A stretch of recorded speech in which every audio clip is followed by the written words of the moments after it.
Okay, question G is really easy. Okay, you can actually see that the question necessitates you to use data. Okay, so everything that you have stated here must be data-centric. All right, so you can see that whether is it sufficient or whether is it insufficient. So this is a very clear thesis, antithesis breakdown. The last thing that you need to be concerned about is you need to break down standard of living into material and non-material standard of living. So you need to illustrate how your material standard of living in Japan has improved and how non-material standard of living has improved.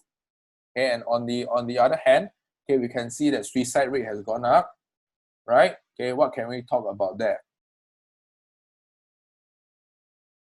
Okay, so a clear-cut definition for your first paragraph. Okay, this is the easiest. Okay, followed by your thesis. Real GDP accounts for inflation. Okay, and what is the significance of higher real GDP? Okay, it simply tells you that there's an increase in goods and services produced. So you can actually see that the very first table, okay, tells you that there's increase in real GDP. Okay, so aside from the first table, illustrate the significance. Okay, what is the significance of your real GDP growth here? Next, okay, I would like to see your non-material standard of living improving. Okay, you can also cite from the first table, okay, your life expectancy at birth actually goes up. Okay, so what does it tell you?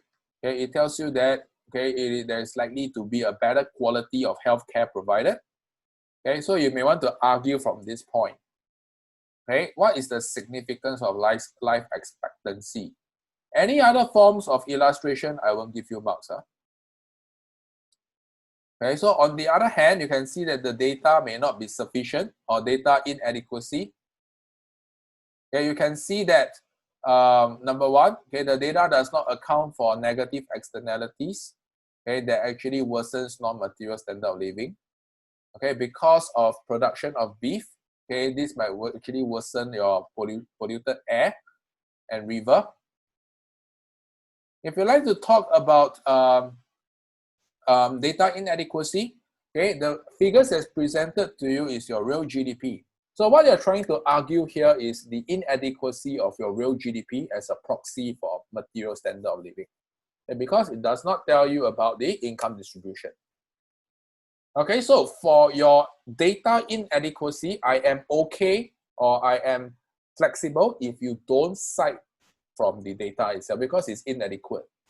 Okay, so given without more information, you cannot really tell how your GDP is how your SOL has actually risen over time.